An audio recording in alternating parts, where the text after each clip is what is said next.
안녕하세요. 반갑습니다. 오늘 날씨가 굉장히 쌀쌀한데 그럼에도 불구하고 이렇게 함께 해주시고 제 시간에 이렇게 와주셔서 너무 감사드립니다. 하워드 그러니 재채기 하시는데 다 조심하십시오. 괜히 그거 받지 마세요. 반갑고요. 우리 같이 찬송하심으로 예배 시작하도록 하겠습니다. 주 사랑하는 자 찬송하겠습니다.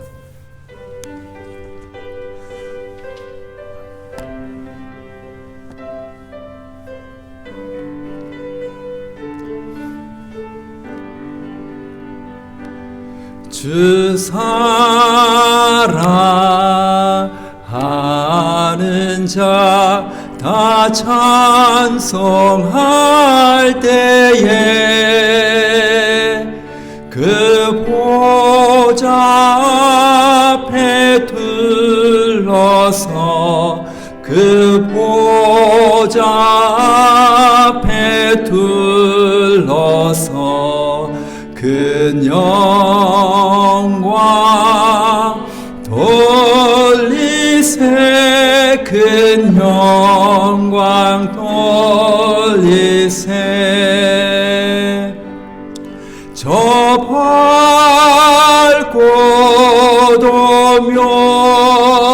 묘한 시온성 향하여 가세 내 주의 찬란한 성에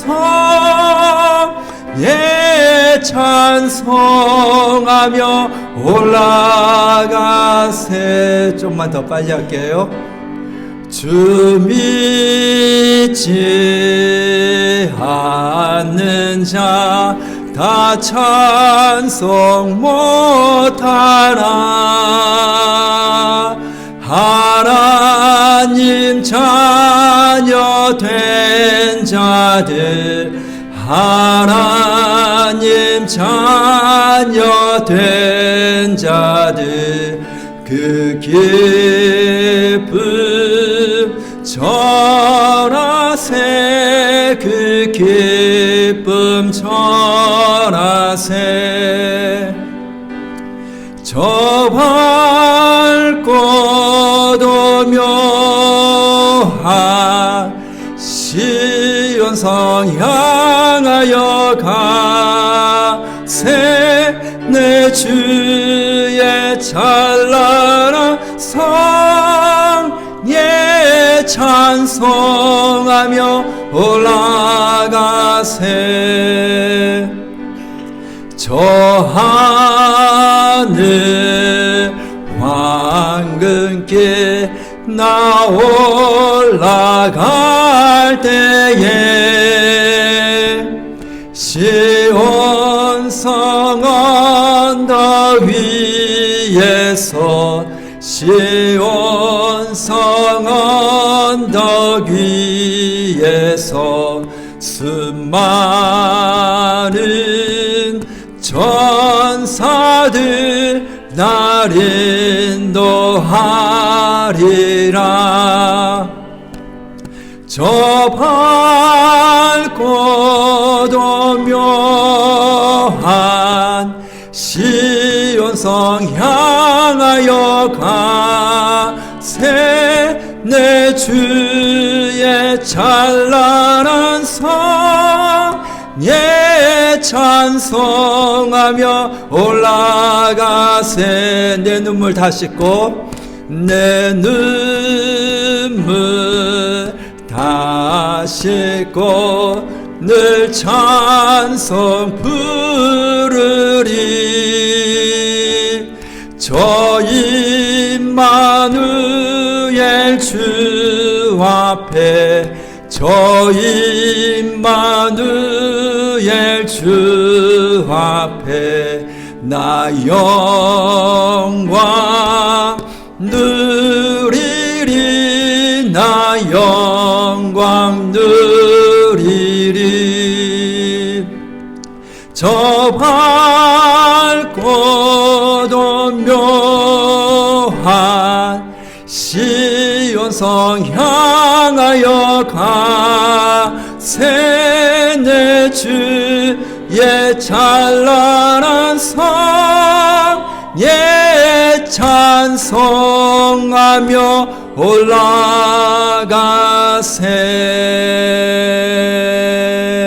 아멘. 우리 그 옆에 있는 찬송 주님 다시 오실 때까지 찬양하시겠습니다.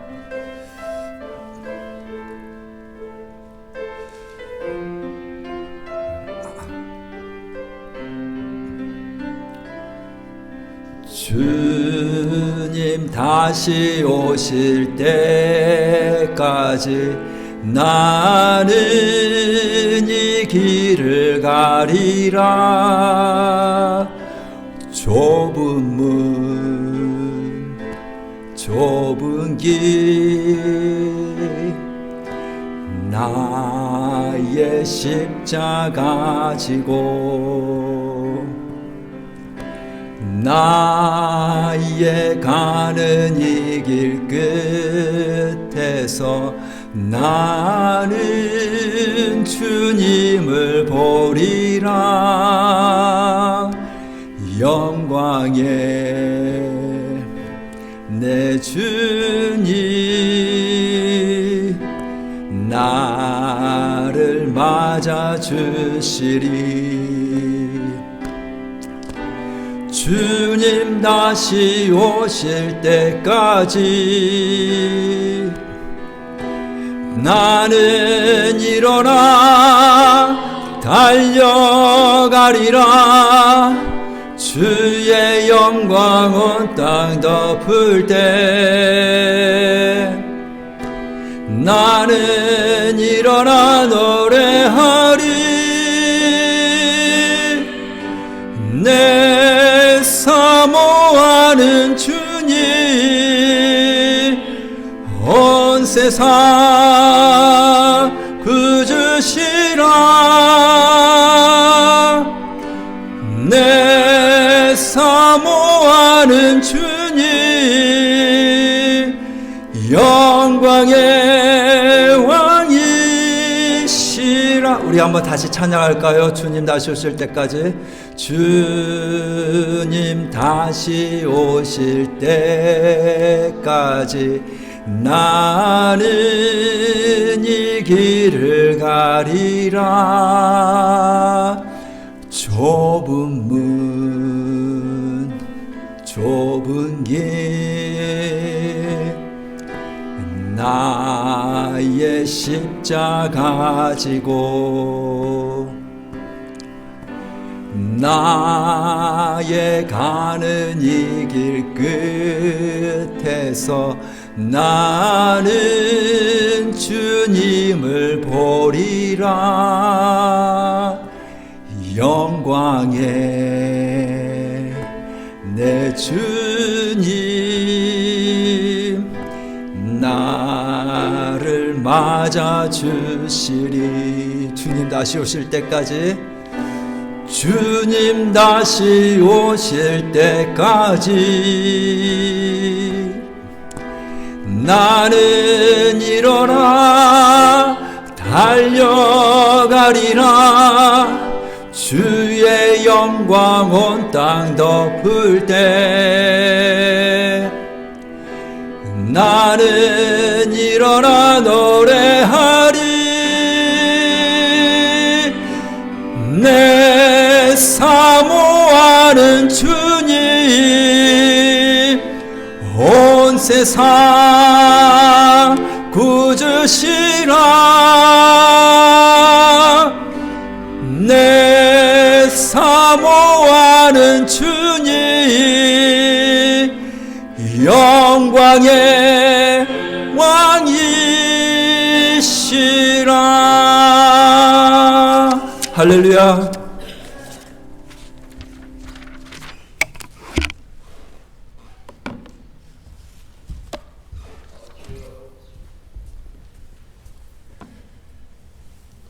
은혜와 사랑이 많으신 하나님 아버지 감사합니다. 지난 한 주도 저희를 보호해 주시고 품어 주셔서 감사한 한 주로 살게 해 주시니 감사합니다.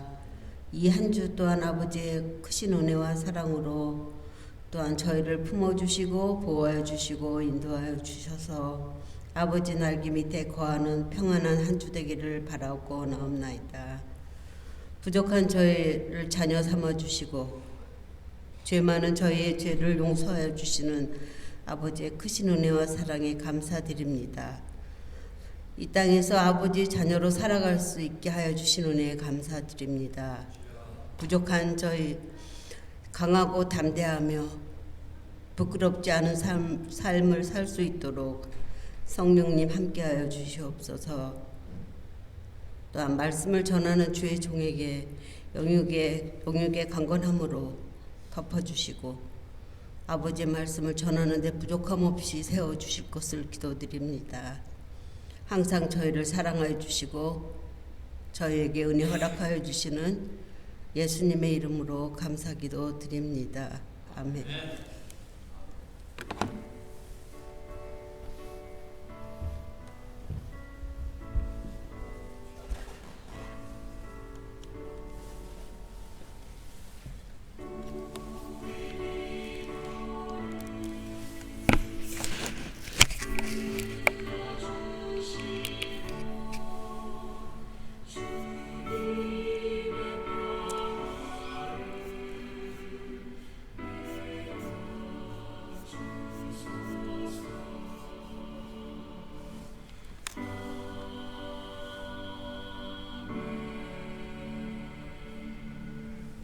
기도 감사드립니다.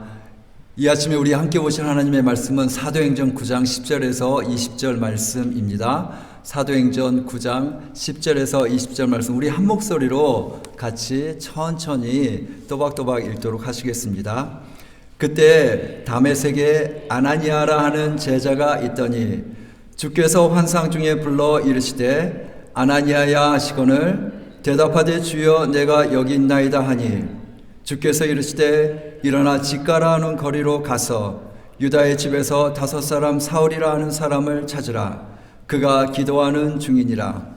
그가 아나니아라 하는 사람이 들어와서 자기에게 안수하여 다시 보게 하는 것을 보았느니라 하시거늘 아나니아가 대답하되 주여 이 사람에 대하여 내가 여러 사람에게 듣사온즉 그가 예루살렘에서 주의 성도들의 적지 않은 해를 끼쳤다 하더니 여기서도 주의 이름을 부르는 모든 사람을 결박할 권한을 대제사장들에게서 받았나이다 하거늘 주께서 이르시되 가라 이 사람은 내 이름을 이방인과 임금들과 이스라엘 자손들에게 전하기 위하여 택한 나의 그릇이라. 그가 내 이름을 위하여 얼마나 고난을 받아야 할 것을 내가 그에게 보이리라 하시니 아나니아가 떠나 그 집에 들어가서 그에게 안수하여 이르되 형제 사울아 주곧 내가 오는 길에서 나타나셨던 예수께서 나를 보내어 너로 다시 보게 하시고 성령으로 충만하게 하신다 하니 즉시 사울의 눈에서 비늘 같은 것이 벗어져 다시 보게 된지라 일어나 세례를 받고 음식을 먹음에 강건하여 지니라. 사울이 다메섹에 있는 제자들과 함께 며칠 있을새 즉시로 각 회당에서 예수가 하나님의 아들이심을 전파하니 아멘. 예수께서 나를 보내사라는 제목으로 말씀 전해드리도록 하겠습니다. 지금도 여전히 저는 익숙하지 않은데요. 제가 미국에 와서 받은 인상 중에 하나가 미국 사람들이 참 브라더라는 말을 많이 사용합니다. 그렇죠? 여자분들은 잘 못 느끼실 거예요. 근데 혹시 우리 남자 성도님들은 혹시 느끼셨습니까? 미국 사람들 특히 남자들 사이에서는 그냥 어떤 친숙함의 표현으로 브라더라는 말을 많이 사용합니다. 물론 그 크리스찬일 경우에는 더 많이 사용하고요. 가만히 보니까 꼭 크리스찬이 아니더라도 그냥 어떤 친근감의 표시로 아니면 처음 보는데도 브라더 이렇게 하는 것을 많이 들었어요. 여러분들 혹시 남자분들은 그런 거 동의하십니까? 저는 많이 사용하더라고요. 브라더라는 말을. 선교단체에서 제가 한국에서도 이렇게 많이 사용할까? 근데 이렇게 쉽게 사용하지는 않는 것 같아요. 한국에서는요. 한국에서는 제가 이제 대학 다닐 때 선교단체 조이 CCC 같은 선교단체거든요. 거기 있을 때는 대학생들끼리는 남자들한테 형제님 그리고 여자들한테는 자매님 그렇게 이제 그런 보통 호칭을 써요.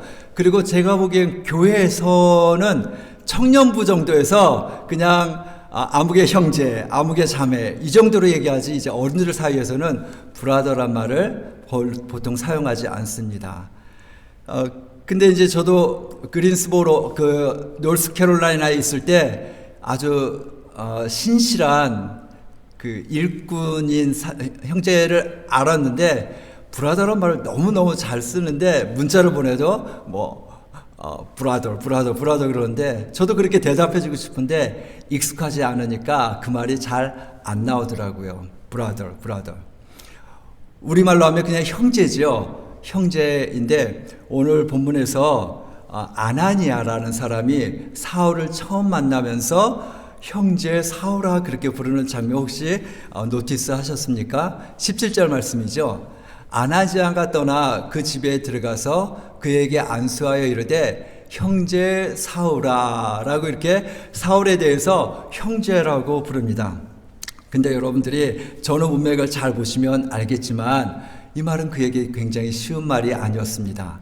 당시 유대 사회는 그냥 미국 사회처럼 그냥 문화적으로 친근감의 표시로 브라더란 말을 사용하지 않습니다. 오직 그리스도 안에서 함께 형제된 또는 자매된 사람들에게만 형제, 그리스도 안에 형제된 아무개 이렇게 그리스도 안에서 함께 믿음의 사람들끼리만 사용하는 그 언어가 형제예요.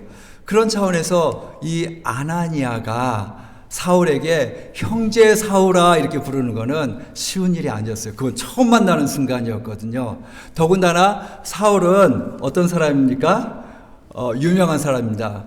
영어로 얘기하면 유명한 이 두 가지 단어가 있죠. famous하고 notorious. 근데 이제 사울은 노토리어스한 사람이죠. 악명 높은 사람이죠.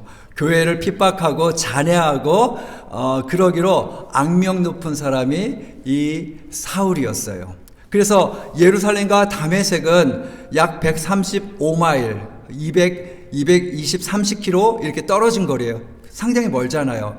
그때는 지금처럼 통신이 발달했습니까? 그럼에도 불구하고 다메섹에 살고 있는 아나니아가 이 사울이 어떠한 사람인지를 전해 들어서 알고 있었어요. 그만큼 사울은 그리스도인의 입장에서는 너무너무 악한 사람이었어요. 교회를 핍박하고 잡아가고 옥에 가두고 때리고 그 스데반이 죽을 때 옆에서 가장 이렇게 보증이 되어준 사람이잖아요. 죽여도 좋아 내가 책임질게 하는 그런 마음으로 증인이 되어주고 보증이 되어줬던 사람이 바로 이 사울이었어요. 그러니 아나니아가 처음에 사울을 만나면서 브라더라고 하는 말은 굉장히 쉬운 말이 아니었었죠. 그리고 아나니아는 이 사울이 어떤 사람인지 알았다 그랬죠. 그게 13절에 나오는 거예요. 두려웠죠. 사실 사울이라는 이름은 공포의 대상입니다. 아마도 이 땅에 이렇게 이민자들에게 트럼프라는 이름은 약간의 공포의 대상이 이제 되어버리지 않았을까요? 너무너무 힘만 믿고 밀어붙이는 그 트럼프 행정부. 그거보다 더하게 이 그리스도인들에게는 이 사울이라는 이름이 거의 공포의 대상이었어요. 그리고 미움의 대상이겠죠. 미워할 수는 없겠지만은 정말 저놈 하나님 왜 저놈을 안 데려가실까 하는 마음이 생기지 않았겠습니까? 그런데 그 사람에게 주님께서 가서 형제라고 부르라고 이제 얘기하는 것이죠. 15절에 보시면 이제 주님께서 아나니아가 사실 머뭇거리죠. 아나니아가 이 사람은 정말 그런 사람 아닙니까? 제가 왜 그 사람한테 가야 됩니까? 사실 그런 마음이 있는 것이죠. 그럼에도 불구하고 주님께서는 그 아나니아에게 가라.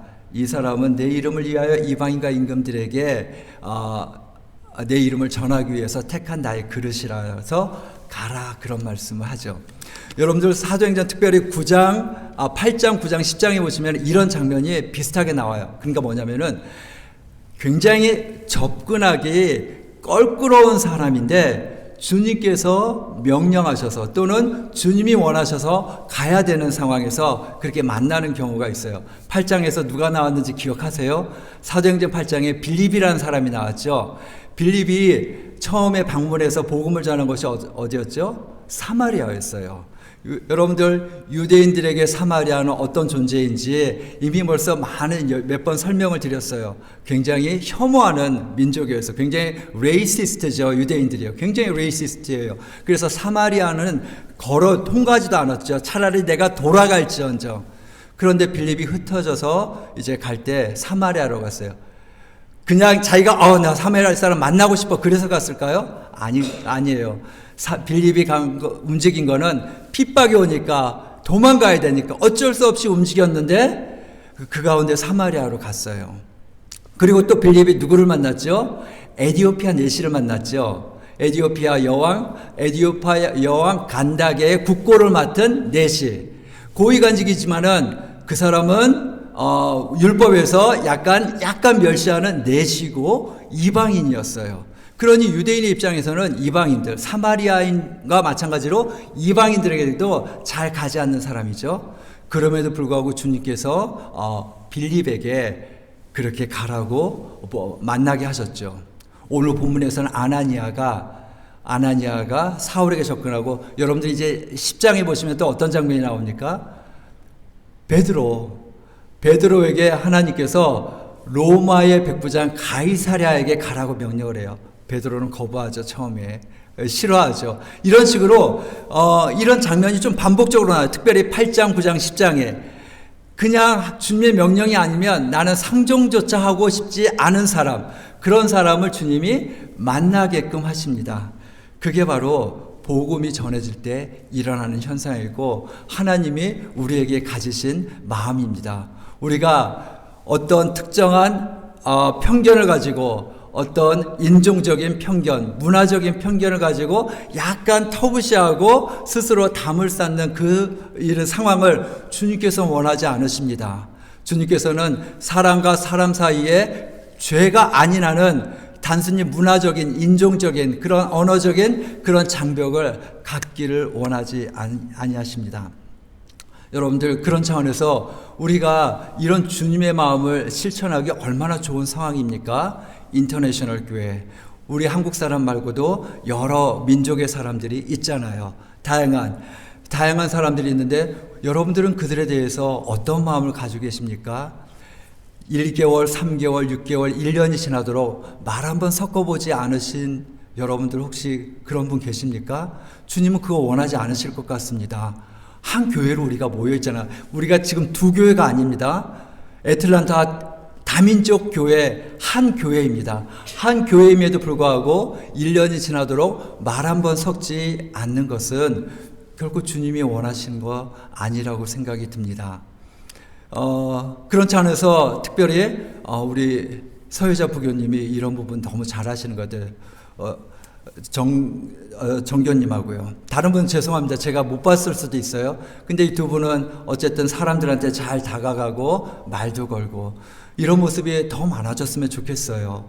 더 많아졌으니, 과거의 역사는 제가 얼핏 듣기로는 많이 갈등이 있었다고 들었습니다. 역시 주님이 원하시는 모습이 아닐 거라고 생각이 듭니다. 우리가 먼저 이런 주님의 마음을 실현하는 모습이 필요할 줄로 압니다. 여러분들, 언어가 다르고 그럴 때도 한번 그 언어의 장벽을 좀 불편하죠. 한국 사람이 아니니까. 그럼에도 불구하고 이렇게 접근해서 이야기하는 그런 시도는 굉장히 주님의 마음에 합한 그런 시도라고 생각이 듭니다. 그래서 한번 얘기도 걸어보시고 어떻게 잘 지내냐 그러면서 내가 스페니시 좀 배워볼까 하면서 한마디 스페니시로 이렇게 한마디 더 얘기해 주면서 뭔가 우리가 한국 사람처럼 친밀한 관계는 될 수 없겠죠. 한계가 있죠. 장벽에. 그렇지만은 뭔가 시도를 하면서 서로 보면서 미소를 지을 수 있는 그 정도 관계는 되는 것이 어떨까 생각이 듭니다.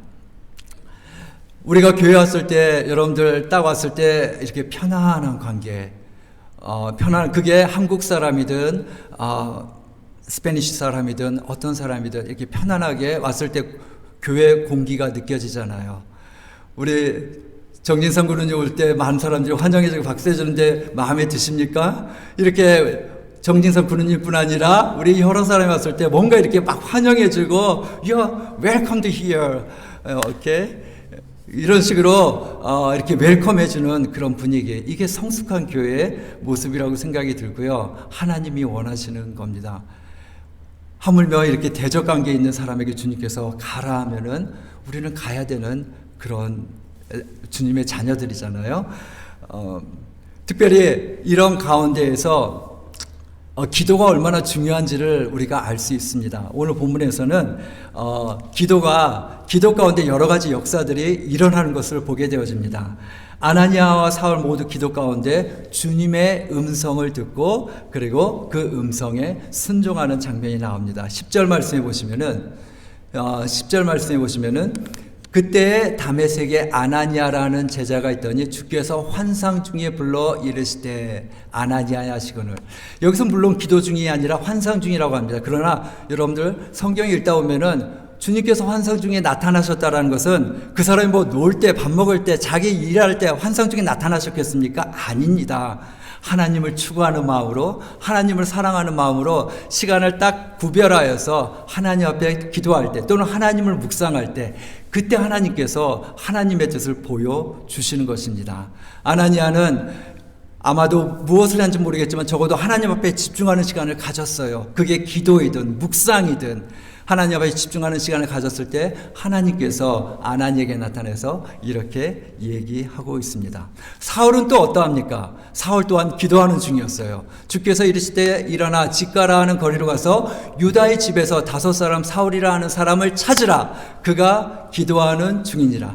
아나니아도 기도하고 있었고 사울도 기도하고 있었습니다. 그리고 하나님께서는 그렇게 기도하는 사람들에게 나타나셔서 말씀을 전달해 주고 계십니다. 기도하는 거.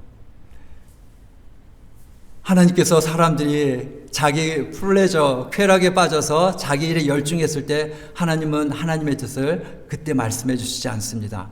하나님을 찾을 때, 하나님 앞에 따로 시간을 구별하여서 하나님의 뜻을 구할 때 하나님은 찾아오셔서 그 말씀을 해주시는 것입니다. 하나님께서 철저하게 주님은 교회의 머리이시죠? 교회는 주님의 몸입니다. 그러면 몸이 여러분들 육체는 여러분들의 머리에 지시를 받아서 움직이잖아요. 마찬가지로 우리가 정말 주님의 몸된 교회라면은 우리를 지시하시는 그런 사령관은 당연히 머리 대신 주님이셔야 되죠.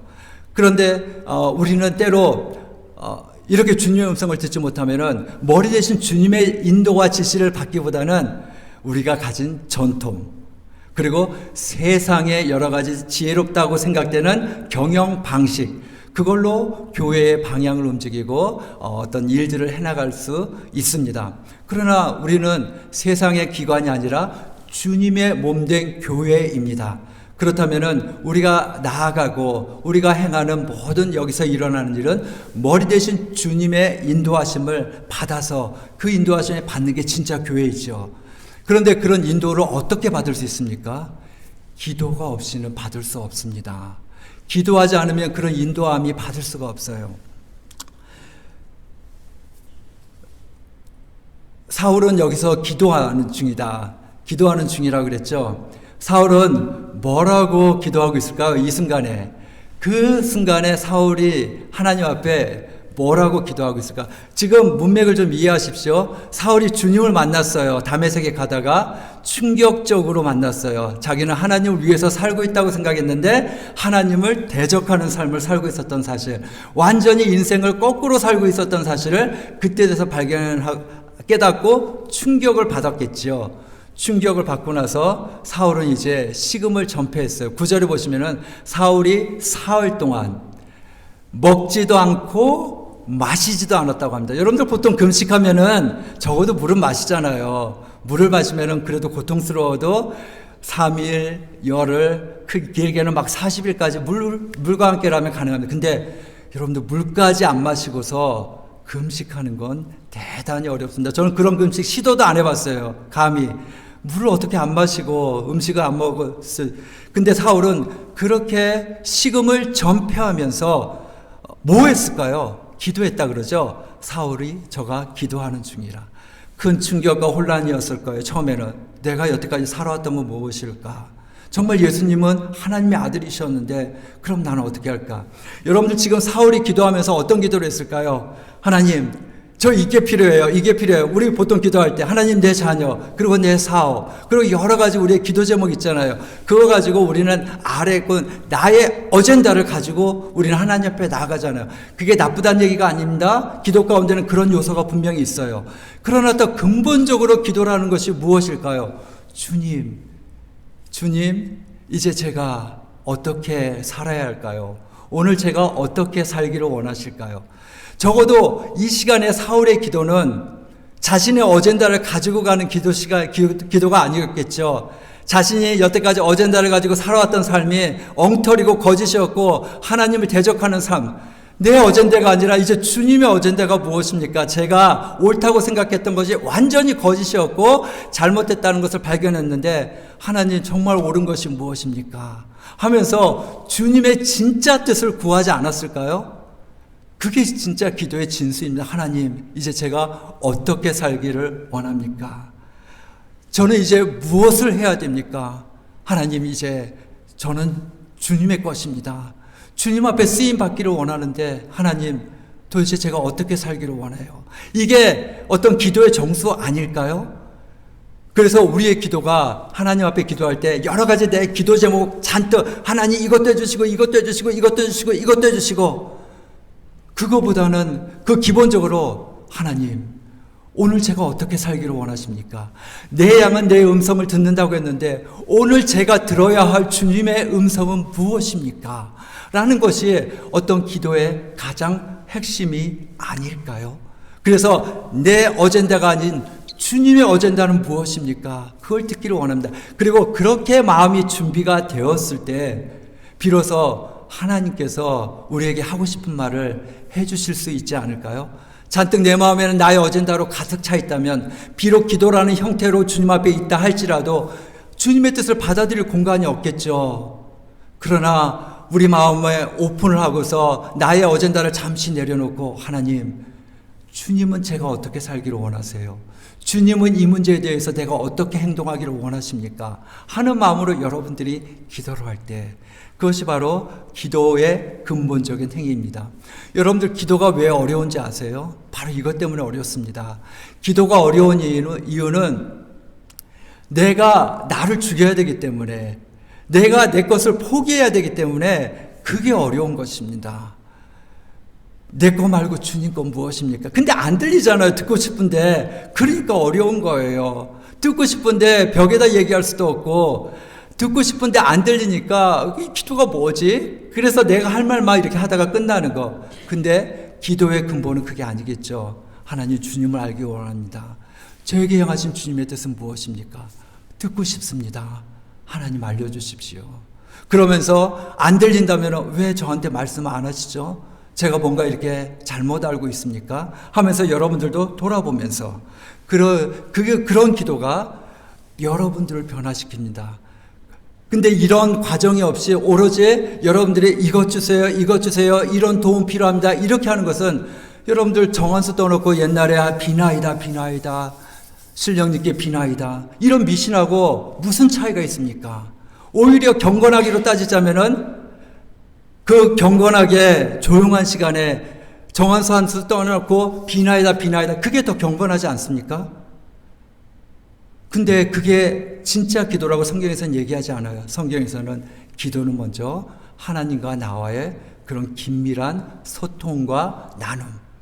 은밀한 중에 보시는 하나님께서 너에게 갚으시리라. 은밀하게 하나님과 이렇게 미래를 나누는 그 시간. 그게 이제 기도이고, 이런 기도의 시간을 그냥 어쩌다 한번 갖는 게 아니라 습관적으로 갖는 상황에서 하나님께서는 우리에게 말씀하시고 우리가 그렇게 주님의 음성을 들으며 일을 해 나가는 것입니다. 한 가지만 더 말씀드리고 마치겠습니다. 오늘은 주님의 부름에 대해서 또 하나 생각해 보겠습니다. 16절에 한번 보시면은, 16절에 보시면은 그가 내 이름을 위하여 얼마나 고난을 받아야 할 것을 내가 그에게 보이리라. 그는 여기서 사울입니다. 사울이 내 이름을, 예수님의 이름을 위하여 얼마나 고난을 받아야 될 것을 보이리라.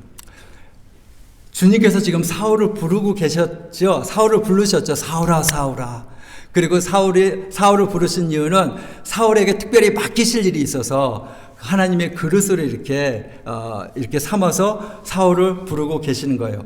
그런데 그 부르심에서 지금 무엇을 말씀하시고 있냐면은 그가 내 이름을 위하여 얼마나 고난을 받아야 할 것을 내가 그에게 보리라. 이 말이 물론 너 사울아 너가 이제 나를 위해서 살 건데 너는 이만큼 고난을 받을 거야. 이렇게 한 번에 고난을 받을 거야 잔뜩 겁주는 게 아니라 이제 이 일을 할 때 너가 포기해야 될 거, 어쩌면 받아야 될 고난들 하나님께서 단계별로 지시해 주시겠다는 그런 뜻이 되겠죠. 어찌됐든 주님의 부름인데 거기에는 고난이 있다라는 것을 지금 말하고 있는 것이죠. 여러분들, 이것은 오늘날 우리가 전도할 때 쉽게 말하지 못하는 부분이에요. 너무나 당연하게 우리가 사람들에게 전도할 때 예수 믿으세요 하면서 우리가 하는 말은 무엇입니까? 예수 믿고 복 받으셔야죠. 예수 믿고 천국 가셔야죠. 예수 믿고 자녀가 잘 되는 거 보셔야죠. 사업이 잘 되는 거 보셔야죠. 우리는 보통 이렇게 얘기하죠. 근데 우리가 예수 믿고 고난 받으셔야죠. 우린 이렇게 전도 못합니다. 안 하죠. 예수님의 부름에 고난이 핵심적으로 끼어 있다라는 거 여러분들 아십니까? 우리가 전도로 한번 이렇게 본 적이 예수님을 믿으셔야 됩니다. 예수님을 믿으면 당신의 영혼과 몸 잘 됩니다. 약속이었어요. 그러나 동시에 당신은 이제 당신의 마음대로 살 수 없기 때문에 이 땅에서 고난도 더불어 받게 되어집니다. 그럼에도 불구하고 예수를 믿을 수 있겠습니까? 여러분들, 이렇게 동일하게 모든 것을 다 줌에도 불구하고 그래도 난 예수님 믿겠습니다. 거기서 진짜 결단이 나오지 않습니까? 온갖 사탕 발린 사탕들만 잔뜩 늘어놓고 예수 믿어라. 그러면 누가 그럼 믿지. 이 좋은 걸 내가 왜 안 믿어? 이렇게 믿게 되는 게 결국은 바른 믿음이 될까요? 아니겠죠. 그냥 기복신앙이 되겠죠. 처음 스타트부터 그렇게 됐다면은 예수 믿으면 다 잘 된다며. 근데 안 들어주시네? 안 되네? 에이, 거짓말. 그러면서 조금만 어려움이 닥치면은 그냥 쉽게 믿음을 저버리는 것은 바로 우리의 스타트부터 잘못되었기 때문에 이런 현상이 벌어지는 거 아닐까요? 예수님이 베드로를 부르셨을 때 나를 따르라 하셨죠? 마지막에도 나를 따르라 하시면서 베드로에게 무슨 말씀하신지 기억이 나십니까? 요한복음 21장 18절에 보시면 내가 진실로 진실로 내게 이르노니 내가 젊어서는 스스로 띠띠고 원하는 곳으로 다녔거니와 늙어서는 내 팔을 벌리리니 남이 내게 띠띠우고 원하지 아니하는 곳으로 데려가리라. 이 말씀을 하시면 베드로가 어떠한 죽음으로 하나님께 영광을 돌릴 것을 가리킴이러라. 이 말씀하시고 베드로에게 이르시되 나를 따르라 하시니 예수님이 지금 베드로에게 나를 따르라 이렇게 말씀하시는 거예요. 나를 따르라 얘기하시면서 너가 가는 길에는 꽃길이 보장돼 있어. 인생 걱정하지 마. 내가 다 줄게. 너가 원하는 거 다 줄게. 예수님이 이런 식으로 베드로를 초대하지 않았어요. 나를 따르라. 근데 나를 따를 때 너가 원하지 않는 곳으로 너가 가야 될 때가 있어. 그리고 어느 순간 너가 죽어야 되는 상황이 있는데 그 죽음은 나를 영화롭게 할 거야. 고난이에요. 죽음을 얘기하고 있어요. 그럼에도 불구하고 나를 따르라 이 얘기인데 싫어요. 안 따를래. 제가 왜요? 그러면서 베드로가 도망갔나요? 아니죠. 예, 주님 따르겠습니다. 그렇게 갔죠. 예수님은 그런 이게 베드로라는 특별한 제자였기 때문에 예수님이 이런 말씀하셨을까요? 아닙니다. 예수님은 모든 사람들이 누구든지 자신을 따라오려거든 자기를 부인하고 자기 십자가를 지고 나를 따를 것이니라고 이미 벌써 말씀하셨어요. 이거는 모든 믿는 자에게 하셨던 주님의 뜻입니다.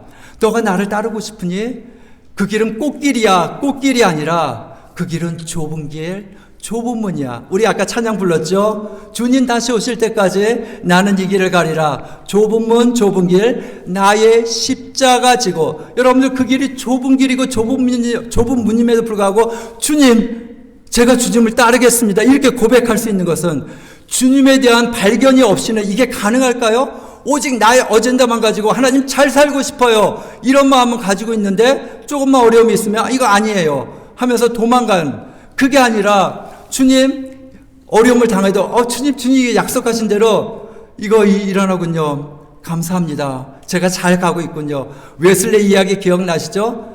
하도 핍박을 당하다가 핍박 없이 계속 맨날을 사니까 두려웠어요. 하나님 제가 왜 이렇게 편안하게 살고 있죠? 왜 저한테 핍박이 없죠? 제가 혹시 잘못 살고 있는 거 아닙니까? 이렇게 이렇게 이런 감각을 가졌던 사람, 여러분들 주님의 부름은 바로 그런 부름이었어요. 주님은 지금 사울을 그렇게 부르고 계셨고 아나니아도 과거에 불렀어요. 그러니 아나니아도 사실 그 두려운 존재 사울이라는 사람한테 가라는 게 결국은 내 십자가를 부인하는 거잖아요. 내가 생각할 때 저놈은 나쁜 놈이고 우리 교회 성도들을 죽였던 놈이고, 그런데 제가 저놈한테 가야 됩니까? 그럴 때 가라 했을 때 가겠습니다. 그게 제자잖아요. 나의 컴포트 존을 벗어나서 주님이 가라 그러면 가는 거, 그게 거기서 진짜 그리스도인의 삶의 능력이 나오는 거 아닐까요? 그렇다면 주님의 부름은 바로 그겁니다. 여러분들 이런 주님의 부름을 들으셨습니까? 나를 따라와라. 꽃길은 아니야. 그렇지만 생명의 길이야. 여기에 참된 인생이 있어. 나를 따라라. 내가 너와 함께 할게. 나를 따르라. 꽃길은 아니다. 마음에 좀 준비를 해라. 이런 부름 혹시 들으신 적이 있습니까? 그런 부름이 진짜 아니겠습니까? 그래서 이런 부름받은 사람들의 모임, 그게 바로 교회이고, 사도행전은 사도들의 행한 일이잖아요. 그 사도라는 의미가 무엇이냐면 이제 보내심을 받은 겁니다.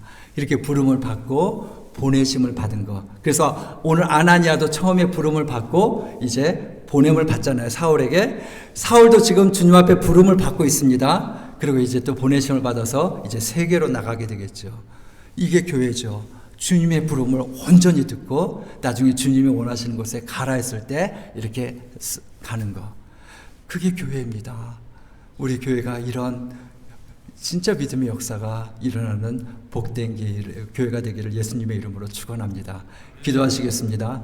감사하신 하나님, 아나니아와 사울의 만남을 통하여서 주님의 부르심이 어떠한지, 하나님 기도의 삶이 무엇인지, 주님 앞에 순종하는 것이 무엇인지 하나님 돌아보았습니다.